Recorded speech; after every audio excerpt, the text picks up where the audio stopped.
Hello and welcome to I Know Dino. Keep up with the latest dinosaur discoveries and science with us. I'm Garrett. And I'm Sabrina. And today, in our 499th episode... Almost 500! One away. We have a new study on paleopathologies and some large meat-eating theropod dinosaurs, belosaurs. We also have a story about a family that found a juvenile Tyrannosaurus while hiking. Oh. That's the dream, right? That is a dream. And there's a new poo museum, also known as Coprolite Museum. We also have an interview with Marisa Rodriguez from Ancient Odysseys. And of course, dinosaur of the day, Anabisetia. And I've got a fun fact as well, which is that paleopathology could be translated from ancient Greek as the study of ancient suffering, and it has a lot more uses than just determining how dinosaurs died. Keeping with that language theme. Yes. I didn't realize that was a theme. Well, we had a whole connection challenge on language last episode. Oh, yes, last week. Okay.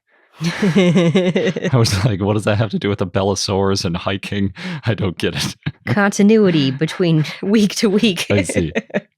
And apologies for my terrible voice. I'm getting over a cold because our daughter just started daycare, and that's what happens. And also, we're recording this during a power outage.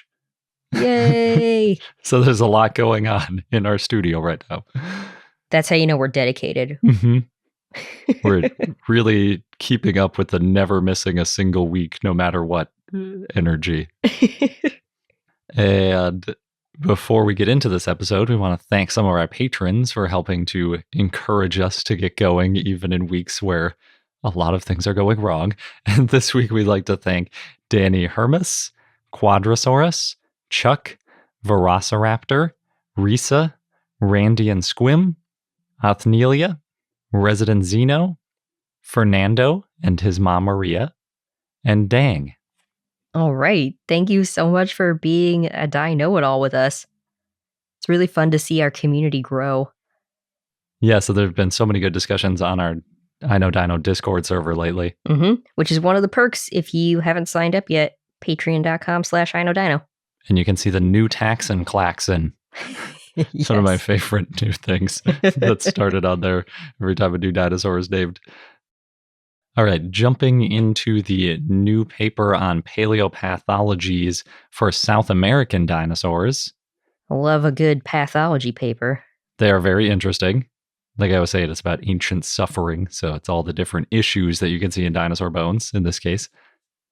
This paper was written by Mattia Baiano and others and published in BMC Ecology and Evolution.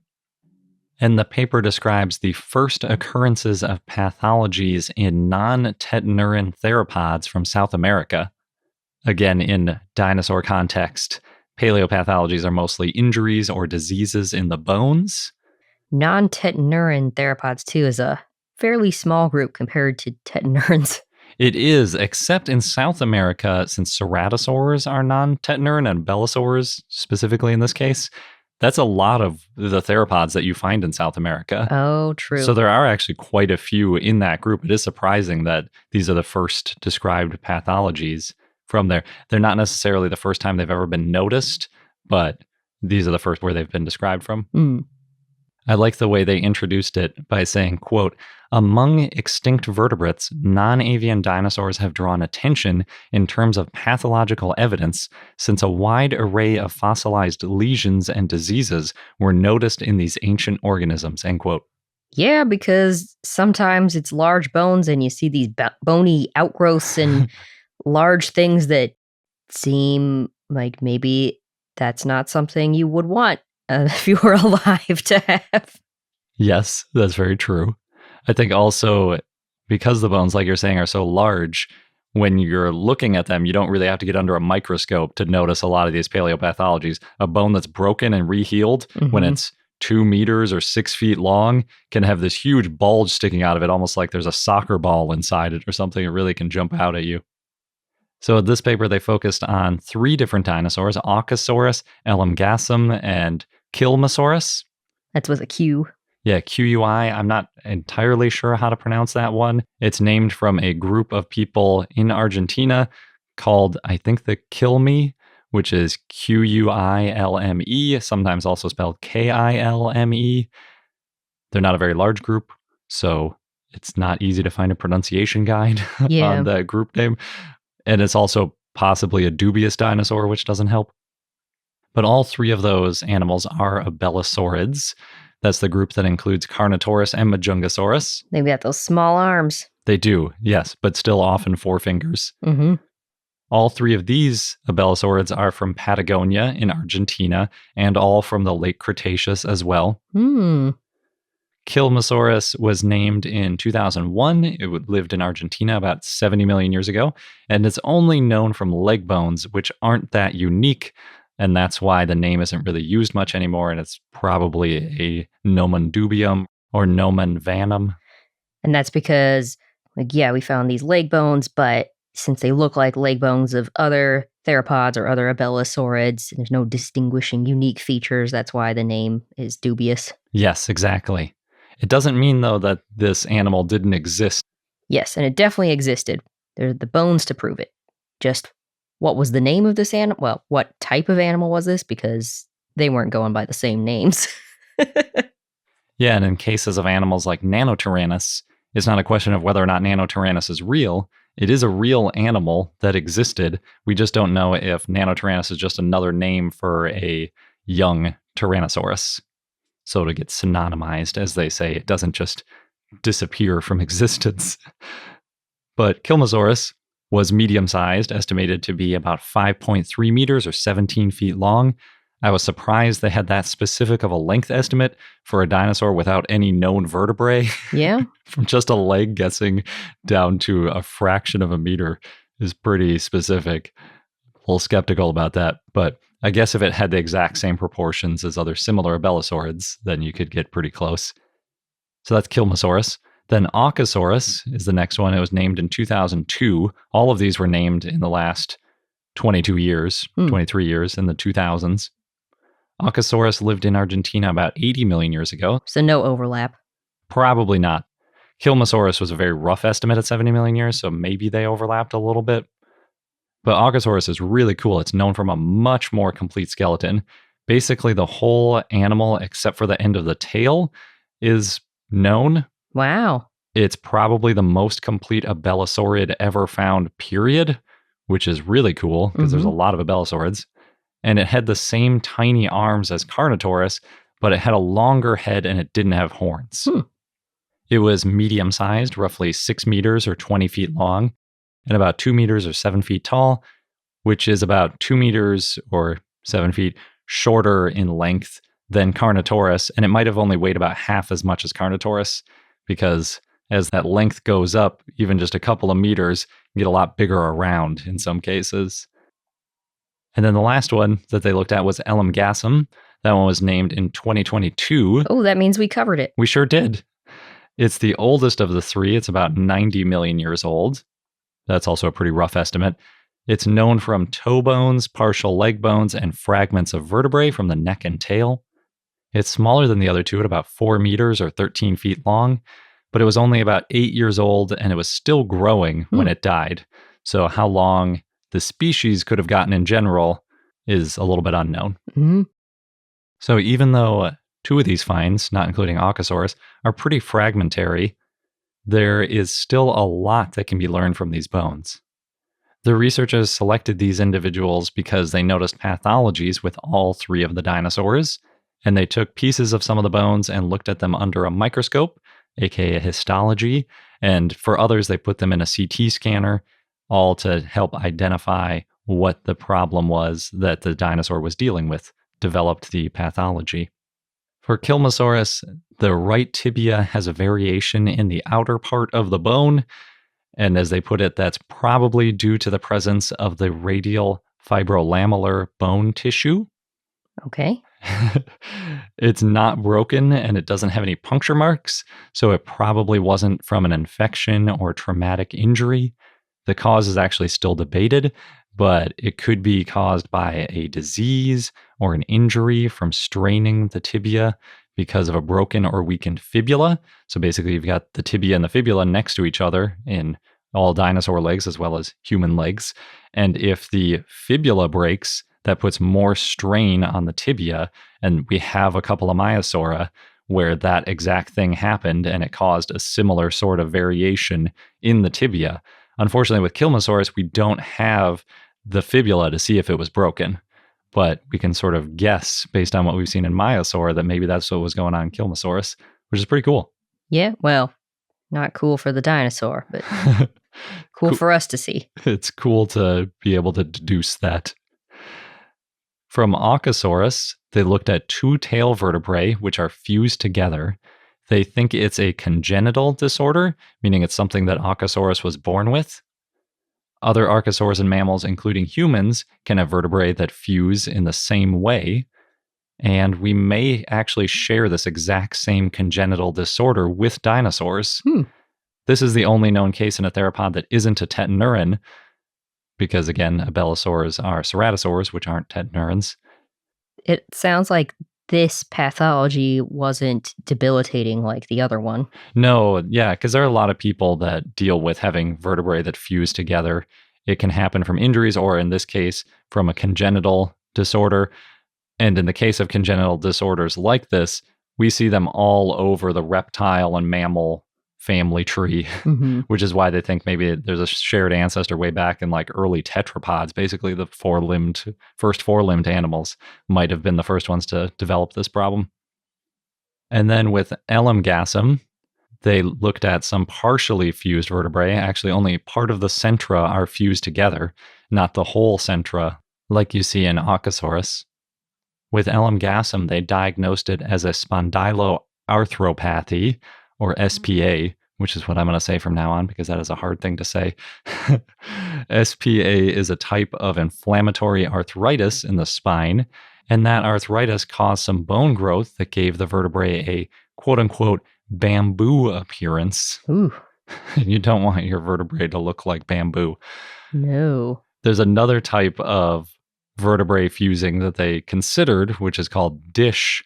It stands for diffuse idiopathic skeletal hyperostosis. And they say that has a, quote, dripped candle wax appearance. That does sound worse. I don't even know what it means. I don't really want to know, but it sounds gross. Well, you don't want your vertebrae to look drippy. That's for sure. I don't really want them to look like bamboo, but I guess at least bamboo is strong. So those are the three new paleopathologies that they identified in these abelisaurs. But they also performed an exhaustive search in the literature to create a database of all pathologies recovered in non-avian theropods, as they put it. Oh, so they made this whole framework then. Yes, and I kind of wonder if they did it because they wanted to say these are the first paleopathologies from abelisaurs in South America. Maybe. And in order to do that, you have to look at all the paleopathologies for South American dinosaurs. And I guess while you're at it, you might as well just look at all of them for theropods and see what you can find. So they identified 337 bones affected by pathology, about a third of 1,000. Some of those bones come from the same individual, or in other words, there are some individuals that have multiple pathological bones, so they inflate the number slightly. They gave a few examples of theropods that have multiple pathologies. One of them is Majungasaurus. There's also Sue the T-Rex. Oh, yeah, holes in the skull. Yeah, I think some of it was bite marks, and I think it had some other issues too. And then there's also Big Al 2. Oh, Big Al. Big Al 2 specifically. The most pathological family they found is Tyrannosauridae, which accounts for almost 37% of all the pathological bones in their data set. They lived a rough life, I guess. They really did. The next worst, I guess, is Allosaurids. They accounted for almost 23%. Then there was Carcharodontosaurids, which was almost 10%. Then Abelisaurids, which were under 8%. And every other family was under 5%. They did point out two biases in the data. One is that big theropods seem to fossilize better, so there are more of them in the data set. So these larger groups like Carcharodontosaurids, Allosaurids, and Tyrannosaurids, they're all big animals. So there are a lot of them that you can look at. Some of the large theropods like Allosaurus and Tyrannosaurus have a lot of individuals, so people focus on differences between the individuals, including pathologies, because sometimes it can be hard to say, or at least you might not notice a pathology on a bone if you're not familiar with what a non-pathological bone looks like. Right. But if you've been looking at dozens of femurs of the same animal and then you see one with a bump in a new place, you don't think, oh, that bump makes it a new animal. You think, why does it have a bump there? It's not supposed to have a bump there. I should also mention they were only looking at non-avian theropods, so there aren't any birds or close to bird animals in this, because otherwise I think some of those huge data sets, especially from Chinese bird-like dinosaurs, might be larger contenders in the pathologies. Yeah, well, some of them have hundreds of specimens. Exactly, yeah. There were a wide variety of pathologies. Almost 39% were some type of fracture, meaning basically a broken bone. Ouch. I think all of them are going to be ouches. Yeah.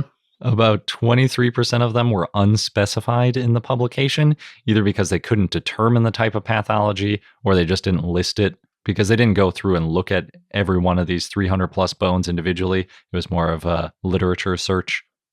The next biggest category was bite marks at about 15%. Also at about 15% is osteomyelitis, which are bone infections and are pretty common. Also inflammation. Yep. Also, ouch. Yeah. Sometimes they look like broccoli. We described them that way before. What sounds worse, a broccoli-like growth or vertebrae that's like dripping wax? I don't know. I think broccoli sounds worse. In modern birds, just for comparison, usually they get more infections. It's more at about 30% compared to 15% that we see in these sampled dinosaurs. The next category is quite a bit less common. That's that SPA, which is just 3.5%. Apparently it's common in Allosaurus and in sauropods, which sauropods aren't part of the data set, but the reason that it's so common in sauropods is it's a common tail injury. And they've got those big tails. Yeah, they're the winners of most tail. I'm not sure why Allosaurus got it so much. That's a topic for a different paper, I guess. Then congenital malformations was about 3%. Gout, which is a type of arthritis, I never knew that. I didn't know that either. Was in under 2%. I never realized you could find a dinosaur with gout. That's kind of interesting to me. I feel like there are some good cartoons you could make about how a dinosaur got gout, like eating all sorts of fatty foods or like too many triceratops. It was eating too well. Yeah. Too much fat from the other dinosaurs. Then there's osteoarthritis, which is just over 1%. And just like with humans, it seemed to happen more in the older theropods. Really makes you sort of connect better with them, realizing that they share a lot of these same maladies as us. Mm-hmm. Then there were several that were less than 1% of the data set. That includes osteodysplasia, which is, quote, a genetic disease that produces a slowing, disordering, or accelerating of the growth of the bone, end quote. That one's only found in a Dilophosaurus arm, but I think it reached a higher percentage because it was multiple bones in that arm. Then there's osteochondroma, which is a benign bone tumor in some tyrannosaurids.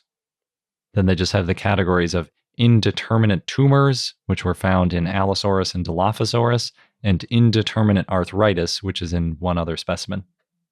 They also broke it down by the part of the body that the dinosaurs were dealing with these issues.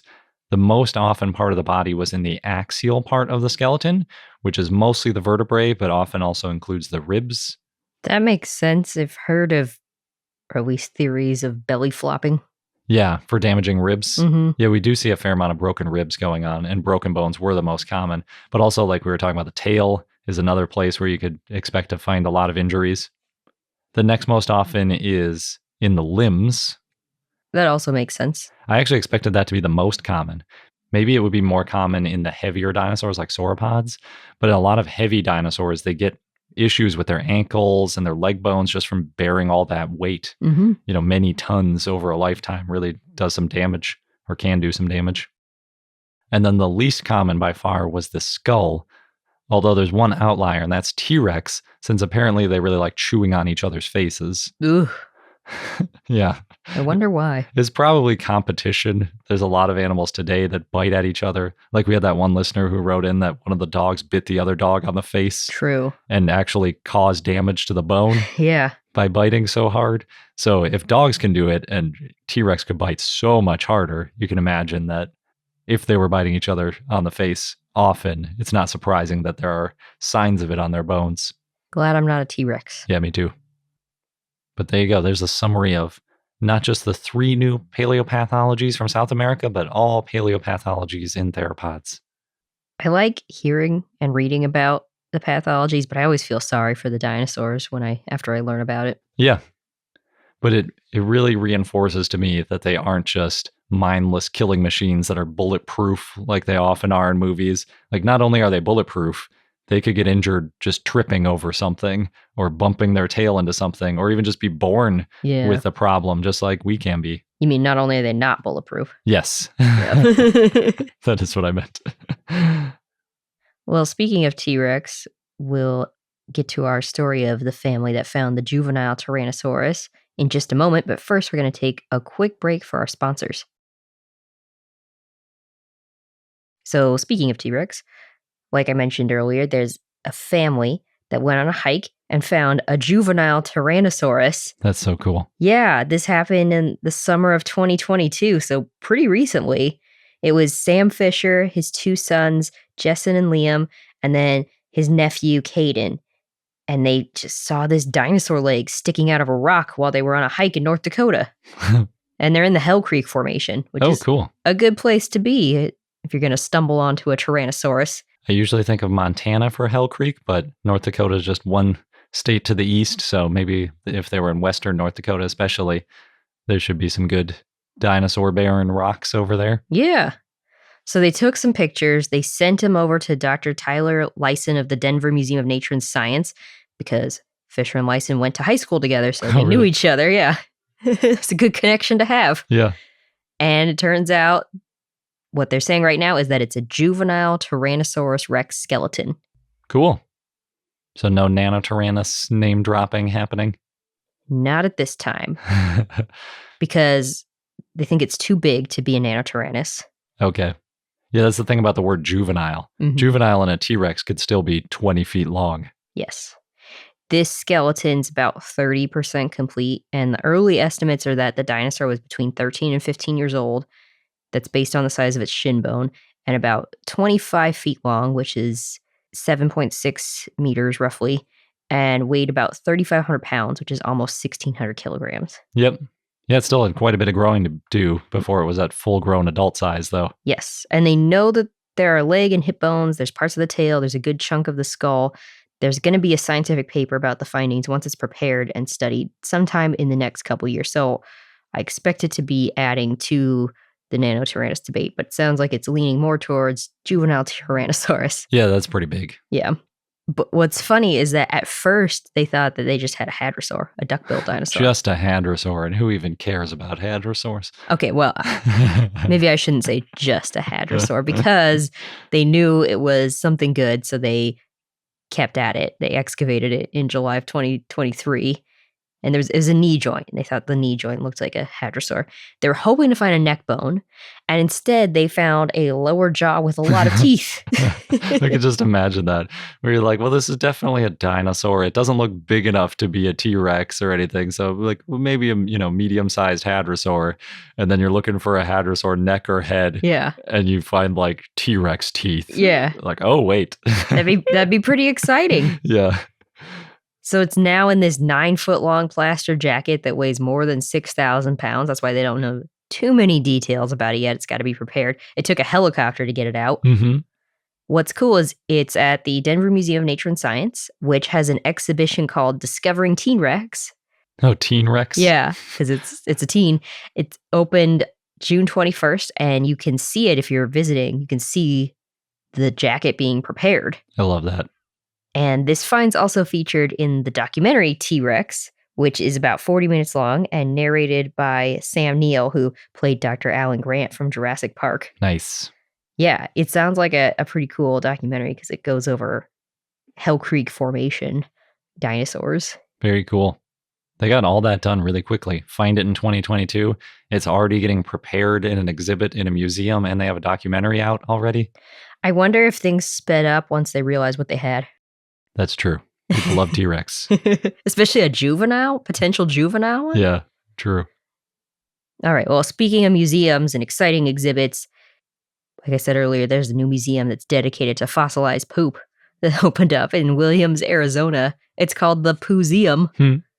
Because what else would you call it? It's pretty good. And it shows off 8,000 coprolites, all from George Franson's collection. So it's his personal collection. You can see gems such as Barnum. That's a large carnivore coprolite that's almost 27 inches or almost 69 centimeters long. The museum started off as a virtual resource center back in 2014, and it was a traveling exhibit also. And the collection's got 2 Guinness World Records. Like Franson has one for having the largest coprolite collection. That's cool. Yeah, so if you're in Williams, Arizona, it's a free museum to visit. Nice. Yeah, I think when we were talking to Karen Chin, the dinosaur coprolite expert, she was telling us that carnivorous coprolites are much more common than herbivorous ones. Mm-hmm. And it could be because of what they eat, because like phosphorus and calcium in the bones that carnivores eat might help the coprolites to fossilize, whereas herbivores, basically their poop is essentially just compost because it's all plants, that are half decayed already anyway. Yeah. But there could be other factors too. Then last in the news, we've got an update on the fossil cabin from Wyoming. And thank you very much to Tyrant King in our Discord for not only pointing out, but putting in a whole bunch of effort to explain all of the updates to what is going on there. Yes, thank you. You may remember our fun fact from episode 452, and it was that there is a cabin built out of dinosaur bones. I remember. I think that was my fun fact. Since I already covered it, I'll let you summarize what we talked about back then, Garrett. Okay. So this cabin is called the Fossil Cabin. Good start. It's near Medicine Bow. Thanks. You're going to critique my whole thing. It's near Medicine Bow in Wyoming in the U.S. And it was built in 1932 and it opened to the public a year later. It was a roadside attraction / gas station. Basically, there were a lot of gas stations in the area, and that was a way that they tried to draw in new customers. It's made out of dinosaur bones that were found at Como Bluff, which is a very important site in dinosaur history. It's made out of 5,796 bones. It weighs over 100,000 pounds or over 46,000 kilograms. And it was built by Thomas Boylan, who arrived in Wyoming to homestead in 1908. Yeah, he built it with his son.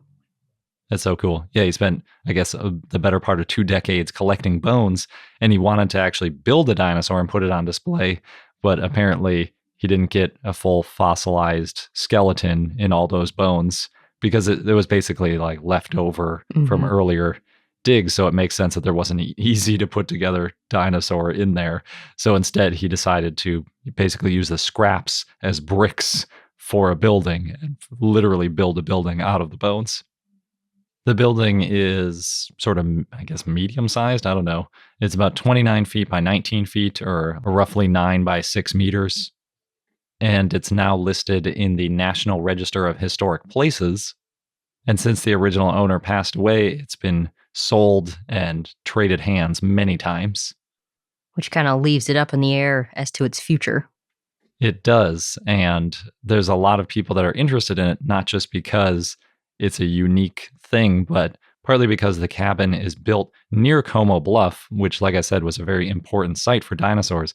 It's where Stegosaurus, Allosaurus, Apatosaurus, Gargoylosaurus, and Dryosaurus all come from. From what I recall, the fossil cabin did get donated to the Medicine Bow Museum in Wyoming, which is a good place to be.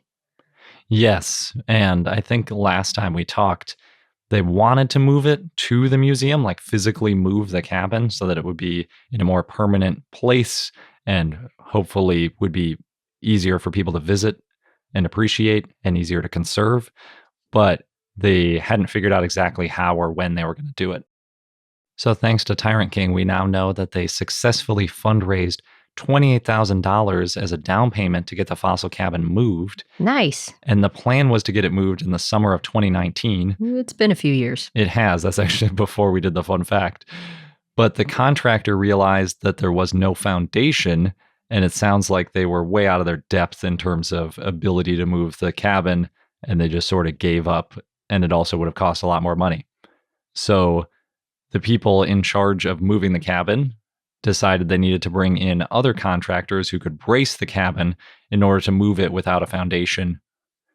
The new guesstimate is $100,000 or more to move it, which sounds like a lot of money. Yep. But fortunately, the CEO of Discover Carbon County recently took an interest in the project. I've never heard of Discover Carbon County, so I had to figure out what it was. Carbon County is the county in southern Wyoming where the fossil cabin is located. It's named after the coal deposits. Coal is mostly carbon, and therefore you get Carbon County. I guess they didn't want to just name it Coal County. Carbon County is actually larger than New Jersey. Wow. But it has less than 15,000 residents. Wyoming is kind of famous for being the least populated state, so that's not too surprising. It looks like Discover Carbon County is essentially their tourism board for the county, and Discover Carbon County have identified a grant that could fund the move. Oh, good. Yeah. And the Medicine Bow Museum's director, Sharon Biaman, said, quote, Como Bluff is not accessible to tourists, but the cabin will be. It cannot be understated how important this area was in the late 19th century to the world of paleontology. Future generations will now be able to learn how important Carbon County and Wyoming were to the understanding of dinosaurs, end quote. Yeah, it was one of the earlier sites that paleontologists were going to, and they found a lot of stuff there. Yeah, it's really cool. And soon, everyone will be able to appreciate it. Well, good. I'm glad, because that fossil cabin sounds really cool. It does. Maybe I shouldn't say soon they will be. Assuming they can get this grant, then people will be able to see it soon. But things are happening, so that's good. Yeah. Well, speaking of places that you can visit and see dinosaurs, up next we have our interview with Marisa Rodriguez from Ancient Odysseys. But first, we're going to take a quick break for our sponsors. And now on to our interview with Marisa Rodriguez. As always, we have an extended version of our interview because, well, we like talking to people about dinosaurs and we get carried away and we can't put it all in the show. So if you want to hear the full version, then head over to patreon.com/iknowdino. It's one of the many perks you can get. We're joined this week by Marisa Rodriguez, who is a citizen scientist and founder of Ancient Odysseys, a site that helps people find paleontology and archaeology digs around the world. Thank you very much for joining us. Thanks so much for having me. So maybe the first question I want to ask here is what does it mean to be a citizen scientist? I feel like a citizen scientist in my mind is someone who is passionate about participating in science in a very real way, in a way that also adds to the science. When I think about citizen science when it comes to paleontology and archaeology, I see it as being extremely active in those sciences in a way that's very different from other types of citizen science. In other words, in both of these areas, you are actually working out in the field to discover things, and that doesn't necessarily happen in other types of citizen science projects. Yeah, I think the first kind of citizen science I heard of was sort of like identifying things and just sort of tracking, like either you're looking like birding and you're like, I saw that bird. I saw 8 birds and these are the birds I saw. Or I saw these plants. Sometimes it's like invasive species. But like you said, in paleontology, it can be like, I dug this out of the ground. Yeah, I think it's a big, huge difference. And not that those other types of citizen sciences aren't rewarding, because they certainly are if you feel like you're adding to a larger scientific project. But I think the fact that you can potentially discover a new species or be the very, very first person to lay eyes on something that's been underground for millions of years. I think that's something that's really, really unique in itself. Yeah, definitely. Yes. And you've been on a number of digs. How many digs have you been on? I think it's about 15 at this point. Wow. Yeah, I started doing it really with no background. Again, as a really standard citizen scientist, just something I thought would be really fun to do. And literally the very first time I went out, kind of went out into the unknown, drove my car 1,000 miles to a field in Wyoming without really knowing what I was getting myself into, and just had an absolute blast. I was supposed to be out in the field for 5 days because I had never been camping for more than 2 days consecutively. And I thought, I can do 5 days, I can do it. And I borrowed a little pup tent and went out in the field, and we were uncovering a Triceratops actually in Wyoming. Wow. And after day 4, I said, can I please stay a little longer because I really want to see what else is in the ground.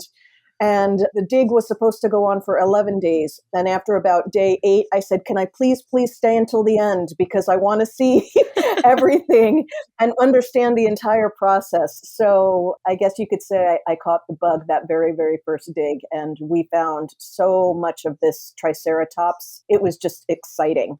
How long did you end up being out there? I was there for the entire 11 days, 11 days. camping the entire time in my little tiny, like I said, a little tiny pup tent that it was so funny because I think you do need a sense of adventure to do this. And I have a really good sense of humor and I can laugh at myself. And day 1, when I put my little tent out, I didn't even have an air mattress, a thermarest. I had an inflatable raft that fit into my tent. And I put the raft down without paying any attention to where it was going and had put it right on top of a tiny cactus. Oh, no. So every morning I would wake up and I would be half on the ground from the air, and the air mattress had gone out on my little thing. And so every night I would have to, fill it back up again. It didn't matter. I was into it. I was willing to be uncomfortable. Is that the trip that you found the frill of the Triceratops? Yeah. Wow. So on the first trip. I've actually I found several frills. I would say the frill on that very first trip was actually about 6 inches away from where I was working. It was a couple of people working next to me, but I was in an area where there was definitely head material. I was finding a lot of teeth myself. A horn came out, and then suddenly something started to be scraped away next to me, and it ended up being it was like a half of a frill. Let's put it that way. Yeah. Yeah. Wow. Yes, very exciting on that very first dig. Wow. So do you know, did they have to train you a little bit on what to look for, or was it pretty intuitive for you? That is the beauty of going on these different types of digs, is that you do not need any experience whatsoever. I think really it is just that basis of wanting to learn, also having some patience because you're sitting in the dirt for hours and hours on end. And any of the digs that I've gone on, you're provided with all of the tools and instruction. So work over here. This is what you do. If you ever come up with things, so what ends up happening is when you start out, and even when you're in different locations, you don't necessarily know the difference between bone and rock. Mm-hmm. It's hard to tell sometimes, even if you're right there. So, but the beauty is you're surrounded by people, you're working alongside the paleontologists and other folks who've been out in the field before. So it's always conversation going back and forth and learning how to do things. And it is important to be open to learning and to asking questions, just because you do want to make sure you're taking care and making sure you get things out of the ground as much in one piece as you can. So for something like the frill, when you're first kind of uncovering it from the rock, how quickly can you tell that this is a frill? So what happens when you start to uncover any kind of bone is you're taking things very, very slowly, and you are going and kind of following the bone. So as you're starting to kind of uncover things from the top is the best way to do it, then you see, oh, does the bone continue on or does it drop off? And if it drops off, then you've got a shape to the bone. And then you can see, oh, well, this is a femur or this is a rib or something like that. When it comes to the frill, you can imagine as you're digging and you're coming from the top, it keeps going. So suddenly you see this flat surface. And there are not many bones that have a flat surface that is that long and that wide. So you just keep on going. And then you're like, wow, this is getting really big. Those frills are gigantic. So, it gets really exciting because to have something that flat in bones, if you're in Triceratops territory, then you kind of figure, okay, this is what I've got here. The sort of interesting thing about bone too, as you're working on it, I learned while I was out there is when you're sort of chipping away at the matrix, a lot of the times the rock comes away from the bone. It almost has this like mini air pocket that sort of separates out. So instead of, and this is not all the time, but it's like you're not necessarily sort of flipping the bone away when you flick the rock away. Mm-hmm. There's a lot of time where it's like, oh, you can flick it, and then it's almost like this natural break between the rock and the bone. Yeah, that's a really good way to put it. Yeah. Because you're right, it's not always like that. Because in some geology, like we've talked to people who work in some places where the bone is basically like glued to the rock, and the rock is so hard that they describe it as like trying to remove concrete from it, and it can be so challenging. Mm-hmm. But in other cases, like I always think of Mongolia. People describe Mongolia as like you could practically just brush away like sandstone that's just so easy to flake off. One paleontologist was just telling us when he went there, and it was almost exactly like that scene in Jurassic Park where they had that perfect velociraptor that was just perfectly preserved, and you just kind of brush away. Yeah, yeah, but that is definitely rare. I did not go on this particular dig, but I work in the fossil prep lab at the Burke Museum in Seattle. And one year they had found a T-Rex skull, and I couldn't make it out to the dig, which of course I'm like forever bummed about it, but they ended up getting this entire skull out of the ground. And funny little backstory on that one, they knew there was T-Rex there. And I want to say for 2 weeks, they were out looking, nothing, like literally came up with nothing. There had been fossils found in the past. The day they decided to take up the posts for the shade, because they were going to close up camp, underneath one of those posts was that T-Rex. And so they had to come back. At least they found it. That's the way it goes. Yeah. They did find it. So what happened is they, worked on that and got that thing out of the ground. And you can imagine this is a massive, jacket. It had to be, I think, put on the back of a big flatbed truck to be brought back to Seattle. So after, I want to say it took over a year to prepare this, they built this entire mechanism to make sure that you could get to all different parts of the skull. And interestingly, what they have found is that they found a bone in the inner ear of this T-Rex that they have never, ever seen before. And they're saying it is the most complete T-Rex skull that's ever been found, because this tiny, tiny ear bone that they thought maybe was there, but in this case, they actually found. So that's just sort of an example of, you never know. Yeah. Be careful. And, not only in the collection, but also in the preparation. So again, these are things that help the scientists to understand, when you think about how do we know they sounded that way? How do we know they walked that way? It's these different elements as you go in time. That's why I say you can't expect the scientists to know everything right out of the gate, because you learn as you go on, and you learn as you sort of discover more, which is, again, one of my arguments for why it's so important to make sure that I feel it's super important to have fossils like this in the hands of scientists so that they can actually really look into them and understand and help us all learn about them. So when you're working in the lab, what kind of stuff have you worked on prepping?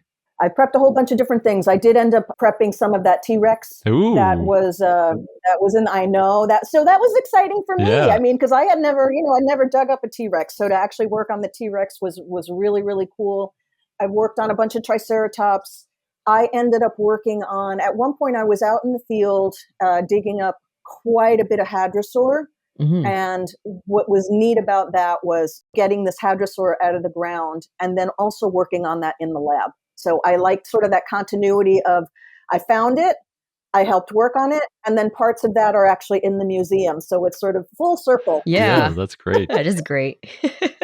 Yeah, I think for me it was fun working on Triceratops, the different horns, and the Burke Museum now, like other museums, they've got this big window, so all the people who are prepping, you can actually see what they're working on. Mhm. And even though you can't really talk to people who are walking by, I remember writing up a little note so that people could see. I'm like, so Triceratops, tri equals 3.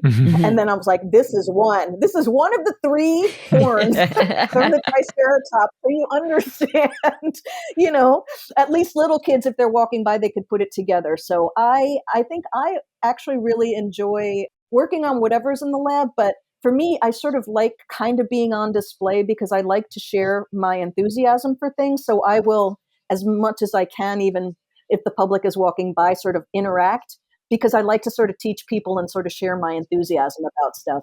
That's great. How did you get involved with the Burke Museum and fossil prep? Yeah. Once I had been out in the field a couple of times and really enjoyed what I was doing, but I got curious about, well, what happens once all of these fossils are collected. And the fact is in the United States, you're really only collecting fossils in the summertime just due to weather. Mhm. Wyoming, the Dakotas, Montana, it's a little too cold and snowy in the wintertime. So Yep. that means that you've got all of these months where you can't be out in the field. So I just started thinking it would be really great to see what it's like once fossils are collected and something to volunteer and work on during the off season. And again, I'm lucky enough to live in a big city that has got the Burke Museum on the University of Washington campus. And for me, it was as simple as finding the name of the head preparator at the time and contacting him and telling him this was my experience. And gee, I'd love to come in. And he said, "Are you free Monday?" And I said, "I can come in on Monday." And so that's kind of what started it. This is something that is available at other museums, across the country and across the world. You can Yeah. just ask and see. Lots of times people need volunteers. Yeah, that's a great tip because people are always wondering, like, how do I do this kind of stuff? And I guess, You just reach out and ask. yeah, the worst they can do is say no. So just ask. Well, and you could say the same too for even going on digs. It's I think how you find these things. Yeah. And that's a good lead in because as a result of this, that's how you ended up making Ancient Odysseys, right? As sort of a place so that regular folks who don't necessarily know where to go might be able to find some of these digs.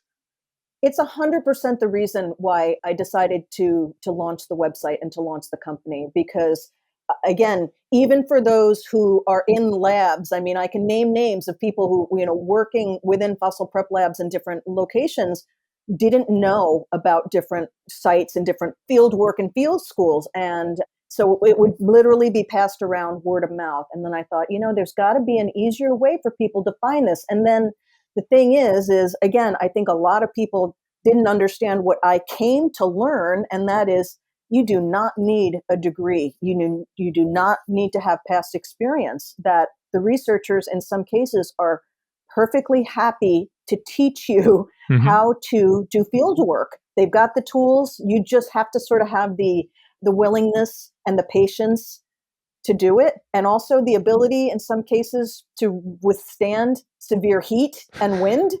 Yeah. It can be kind of brutal out there.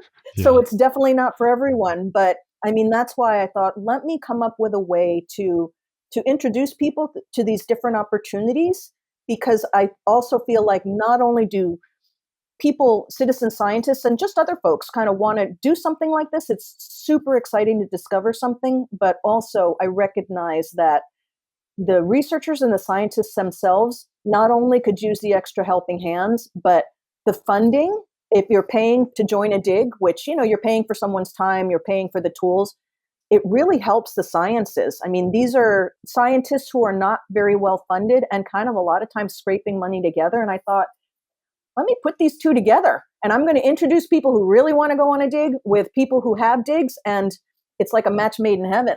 because everybody is getting something out of this. Yeah. Yeah. So how did it grow in terms of like the digs that you put on your website? Yeah, so I started out knowing that there were some digs that were already public facing. I just started doing Google searches like anybody would do and found these different locations. So those are the ones I decided to contact first. And hey, do you have an interest in, getting more promotion? Let's get the word out so, we can let people know that you exist and send people your way. Then I started thinking about and researching, well, there are all these different discoveries that you read about, these different scientists. And so I literally just started reaching out to people and to the different researchers and introducing them to this concept of how would you feel about actually having a citizen scientist along? And, here I think it could help you in these ways. Again, some extra funding for you and people get to learn. And in many cases, not all, but in many cases, there were scientists who were interested in this. So with Ancient Odysseys, and I've been able to find and promote digs that haven't actually been available to citizen scientists that I'm sort of working on. I've got a really, really cool one right now. It's a fossil dig in South Africa. And to me, it's like you think about that and you're like, South Africa, it's like the cradle of humankind. This is where kind of everything began. And the fact that they are constantly digging in South Africa, but it's not something that has been open to everybody. You would have to sort of try and figure out, and do I know somebody? No. Now, because I am working with the researchers themselves and a nonprofit entity, it is like, okay, this is something that people can actually join. It's more of a dedicated dig. Everybody knows, what they're going to be doing going into it. The scientists are going to be there, happy to show people. So for me, that's very exciting because I feel like I am, with Ancient Odysseys, helping paleontology in a way that is hopefully going to really be useful to the field of paleontology. Yeah. Mm-hmm. Yeah, they can definitely use more hands. So the more help they can get to collect the stuff, the better. I think also, to your point, Australia, they are on the verge of fossil mecca in Australia. Yeah, especially out by Eromanga. And I think... And the Winton Formation. Yeah, because we've talked about Eromanga before and how the town is like 30 people. And obviously they're not all paleontologists. So the number of people out there available to help with digs is extremely limited. But I think you're doing something with the Eromanga Natural History Museum too, right? Yes. Eromanga has, they've got both a dinosaur dig, and then we are helping them to promote a megafauna dig, which this completely makes me smile because they are digging up gigantic marsupial wombats. Who doesn't want to dig up a gigantic marsupial wombat? Just to say it is fun. That's great. But yeah, Eromanga has the notability of being, I believe it's the furthest Australian town from the oceans. It's like smack dab in the middle of the country. So you're really in the middle of nowhere, which is its own beauty in Australia. When you're in the middle of the outback like that, it is all sky and it is all wildlife. You do not have to go searching for anything. It is just right there, and it is incredibly beautiful. Oh, yeah. So, yeah, that museum also has a fossil prep lab that you can join, working in the fossil prep lab on both, again, the megafauna with them and the dinosaurs as well. These towns are also just absolutely adorable. I mean, sort of the whole experience is fun, especially, obviously I'm American, and just to be in the middle of the outback, and it's great fun. Our drive through the outback too, I think, is my favorite personal dinosaur trip that we've gone on. It was fun. I liked going up to northern Alberta to the Philip Currie Museum when it opened, and then down through Montana. And it's like Montana and northern Alberta feel remote until you go to the outback where you're driving from Winton to Eromanga, and there's like zero cities in between for 400 miles kind of thing. It's another level of remote. Yeah. Yeah, just on dirt with like that weird, there's a berm of dirt in the middle of the road where you think, I hope I have enough clearance because otherwise there's no way I'm getting anywhere. It was us and the kangaroos. Yeah. Us and the kangaroos. And actually one of the things that frightened me driving through the outback was you'd sort of pass a dip in the road, and there was a marker on the side. Here you would normally see it for snow. There it was for water. Yeah. And I was terrified.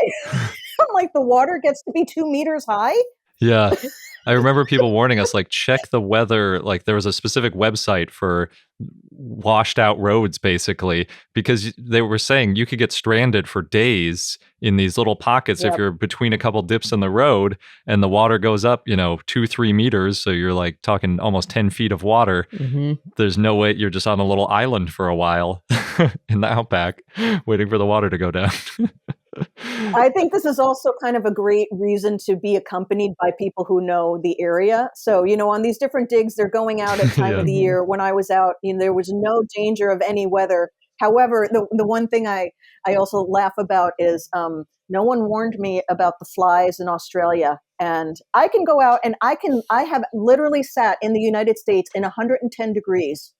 And, you just sort of you go in the shade. It's not fun, but, you've got your water and Gatorade. But the flies in Australia, that was something Yeah. you really have to, be prepared for. They go right for the eyes. Yeah. Exactly. Again, just as long as you're prepared. Yeah. Mhm.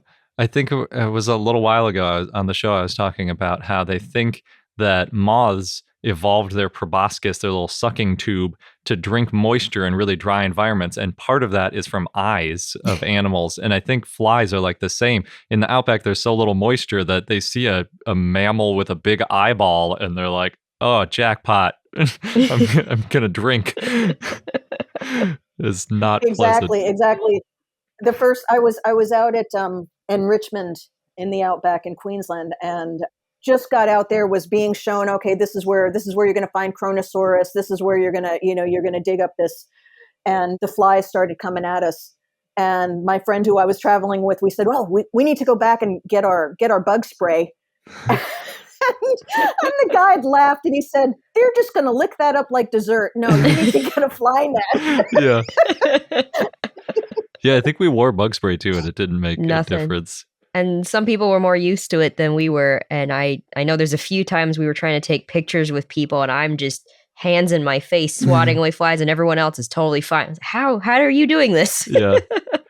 I remember one Right. guy we were talking to and we're like, because there were flies all over our face and we could see it on each other's faces. And we're like, how are the flies not bothering you? And he goes, oh, they're all inside my sunglasses. They've just been in here the whole time. And he just was so used to it. Yeah. It's crazy. One of the things I was thinking of addressing here, maybe Mhm. that people want to know about also, is the different types of accommodations. And if you're working out in the field, what is it like? Because it really does vary depending on where you are. So there are some of the experiences where you are camping. I've been camping before because some of the locations are so remote, you're really not around anything at all. But many of the ones, at least on Ancient Odysseys, accommodations sort of go along with it because it's the understanding not everyone really wants to not have a shower for a few days and sort of deal with the whole camping experience. So there's a little bit for everybody. Let's put it that way. I've been camping again many times, but I was out in the field in Utah last summer and ended up finding an Airbnb just to make it a little bit more comfortable, because when you're out in that kind of heat, and there were no even portable showers on that dig. And it's just, I just wanted to be a little bit more comfortable. So I had to drive a little further.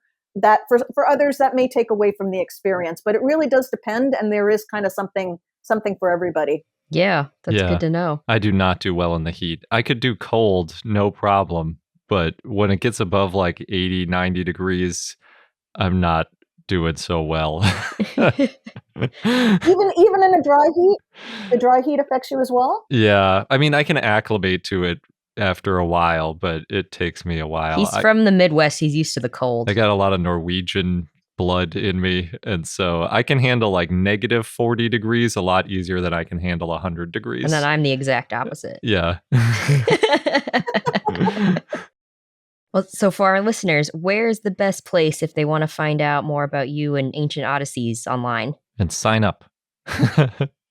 Yeah, ancientodysseys.com is the website, and we are constantly updating the digs that are on offer.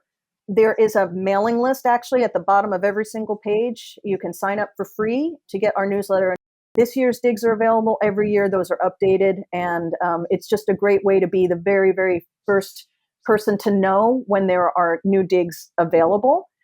There's something really cool that, again, is going to be in 2024. I mentioned South Africa, and this is a first for us, and it is a paleoanthropology dig.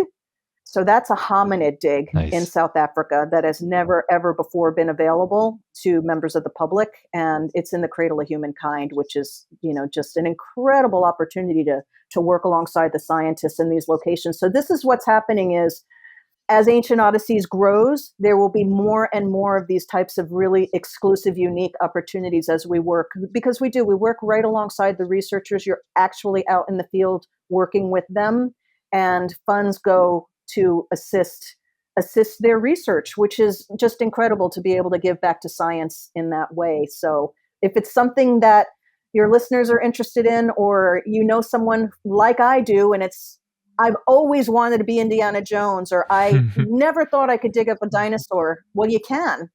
Awesome. Yes. Well, thank you so much for chatting with us and sharing your experiences. Thank you. Thank you so much, Marisa, for taking the time to chat with us. It's always fun to talk about citizen science and, of course, dig sites. And I just want to give a quick shout out to, if you're following us on Instagram, Marisa has taken over for the week and has a lot of really cool pictures and information to share. So you can learn more there too at I Know Dino.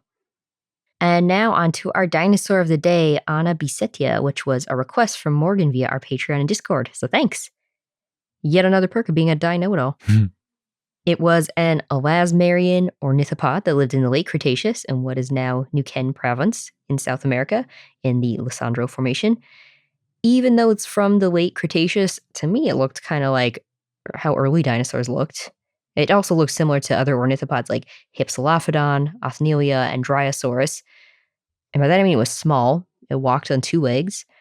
It had a long tail, short arms, a small head. It looked pretty slender. It probably was a fast runner.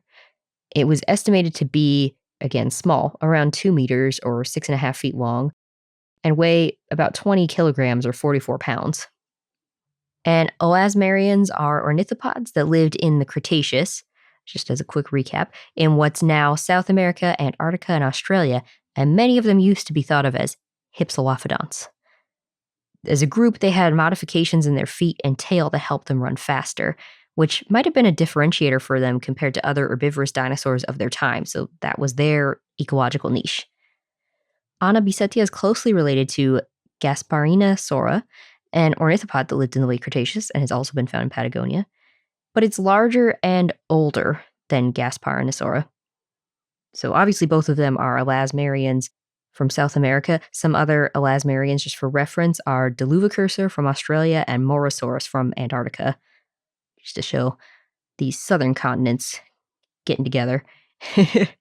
I feel like I didn't realize that group in Australia had a name, Elasmarian. That's a good one to keep in mind. Mm-hmm. It comes up from time to time, but being ornithopods, maybe they're not as memorable. Yeah, they're kind of like early animals on the way to hadrosaurs, but without any of the exciting stuff on the head, and they were still pretty small. Fast runners. You can think of it that way. So the type and only species is Anabisetia saldivii. It was named in 2002 by Rodolfo Coria and Jorge Orlando Calvo. The genus name Anabisetia is in honor of the late Ana Maria Bisset, an influential archaeologist from Neuquén Province in Argentina, where the fossils were found. And the species name Saldivii is in honor of Roberto Saldivia Blanco, a local farmer who found the fossils back in 1985. And that local farmer brought the bone fragments to the Museo Carmen Funes. 4 individuals of Anabisetia have been found, all from the same area. Nice. Yeah, that's pretty good. The holotype's the most complete. It includes parts of the skull, including part of the brain case and lower jaw, a complete left forelimb, so shoulder to hand, an almost complete left leg and foot, and vertebrae. And then the other 3 individuals help fill in some of the gaps. They have the pelvis, more vertebrae, and a nearly complete tail. So we know what most of the skeleton of Anabisetia looks like, minus the skull.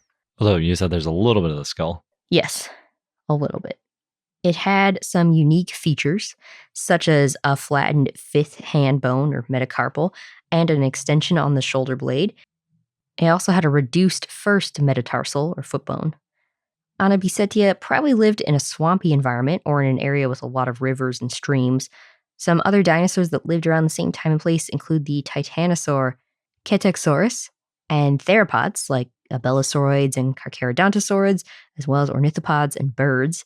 And other animals that lived around the same time and place include fish, mollusks, turtles, and crocodilians. Nice.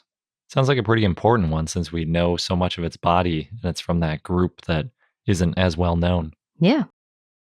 And our fun fact of the day again is that paleopathology could be translated from ancient Greek as the study of ancient suffering, and it has a lot more uses than determining how dinosaurs died. When I hear just something about the phrase "the study of ancient suffering" reminds me of that show Alone and the two brothers who won and said, "No one can suffer like we can suffer." Yeah, no one can outsuffer us. Yeah. Yeah. Yeah, it does kind of sound like that. I think ancient suffering is just interesting too, in a way. But breaking down paleopathology, paleo means old or ancient, just like paleontology, the study of old stuff. Pathos means experience or suffer. And ology means the study of. And there you get the study of ancient suffering. Not usually the way it's defined. I just think it's a pretty good way to describe it. Yeah, usually we just talk about being injured or being sick. Yes, because paleopathologies mostly include injuries and diseases. Pathologists today spend a lot of time making diagnoses, and I see a lot of overlap between paleontology and pathology in general.